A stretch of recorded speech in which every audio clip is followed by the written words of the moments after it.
Vamos a mirar la teoría de los balances de energía en equipos de transferencia de calor. Los equipos de transferencia de calor, en forma genérica, reciben el nombre de intercambiadores de calor y son equipos que básicamente se usan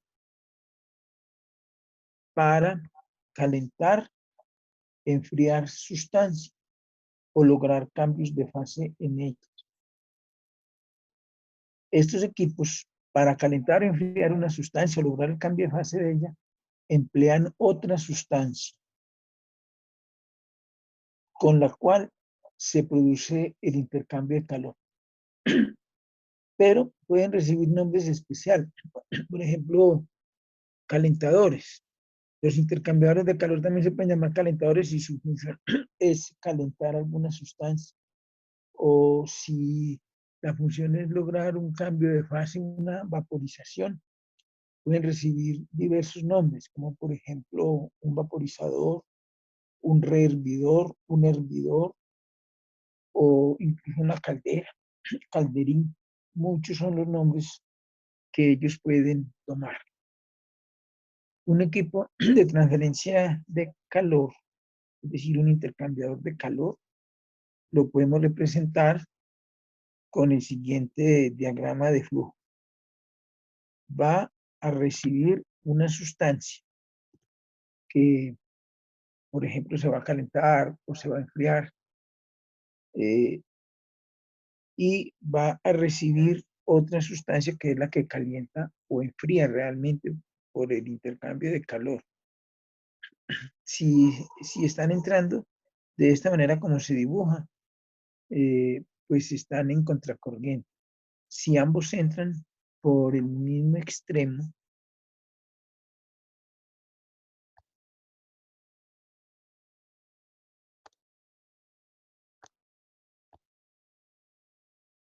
de esta forma, si ambos entran acá por el mismo extremo, se tiene un flujo en paralelo.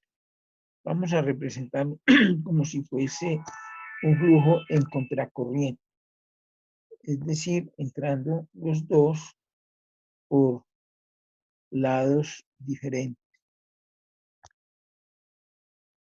Si por aquí entra el fluido caliente, por aquí va a entrar el fluido frío, el cual se va a calentar mientras el otro se va a enfriar. Entonces, por este extremo saldrá el fluido caliente y por el extremo contrario saldrá el fluido frío. Estos fluidos entran pues con una masa determinada, una velocidad determinada y una altura con respecto a la superficie de la Tierra también determinada. Digamos, masa 1, velocidad 1 y altura 1. Masa 2, velocidad 2, altura 2. Masa 3, velocidad 3, altura 3. Y lo mismo con esta otra corriente.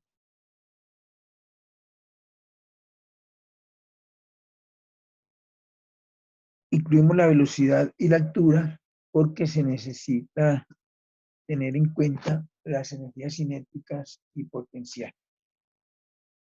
La primera ley de la termodinámica y por lo tanto el balance de energía para estos equipos de transferencia de calor tiene la siguiente forma. Cambio de energía de entalpía más cambio de energía cinética más cambio de energía potencial igual a calor menos trabajo útil o trabajo de contracción o de expansión. Porque no olvide que el trabajo de flujo ya está incluido en el término correspondiente a la entalpía. Entonces esta sería la ecuación del balance de masa para un intercambiador de calor, que escrita de otra manera, nos quedaría así.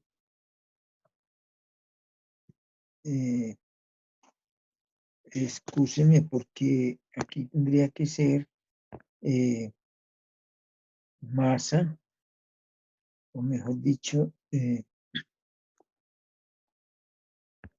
delta de la masa por la velocidad al cuadrado sobre 2 más delta de la masa por la gravedad por la altura igual a calor menos trabajo. Pero sobre estos equipos, sobre este balance de masa, se pueden hacer algunas simplificaciones. La primera es que estos equipos definitivamente no realizan trabajo. Entonces, no realizan trabajo de expansión y de compresión. Por lo tanto, ese trabajo útil tiene un valor de 0 en este caso. Y la otra simplificación que se puede hacer es que el término calor es muy grande en la mayoría de los equipos, por no decir que en todos, con respecto a la energía cinética y a la energía potencial. Entonces, esos dos términos, energía cinética y energía potencial, se pueden considerar despreciables. No es que sean cero, son muy bajos comparados con el calor. Y por lo tanto, la ecuación del balance de energía queda igual a calor igual a delta H.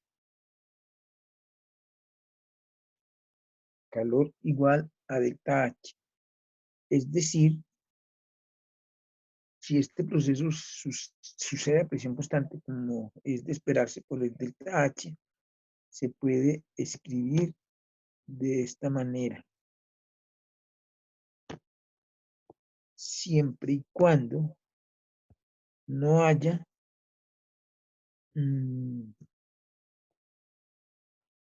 cambio de fase. Es decir, cuando el equipo de intercambio de calor se utiliza únicamente para un proceso de calentamiento o para un proceso de enfriamiento. Si se produce un cambio de estado, pues entonces dentro del cálculo de la entalpía será necesario considerar ese cambio de entalpía debido al cambio específico que se dé en el estado termodinámico. En ese caso, tendríamos que la ecuación sería mc sub P delta T más el calor latente. Acá pues vamos a hacer una consideración especial.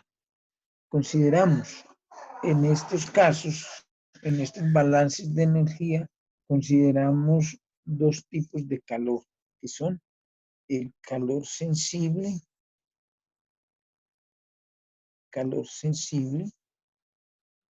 y el calor latente.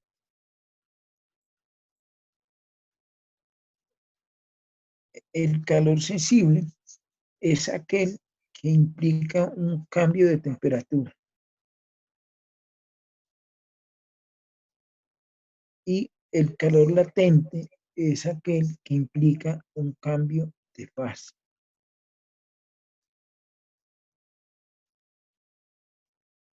O sea que si únicamente es calentamiento o enfriamiento el proceso, únicamente se presenta calor sensible, que se calcula con M igual o calor igual a masa por C sub P por delta T. Y el calor latente, que es aquel que implica cambio de fase, pues ya se calcula dependiendo de si lo que vamos a calcular es un calor de vaporización, un calor de fusión o sus contrarios, un calor de condensación o un calor de solidificación. Pero enseguida miraremos cómo se hacen estos cálculos. Por ahora, dejemos la teoría, la cual continúa en otros videos.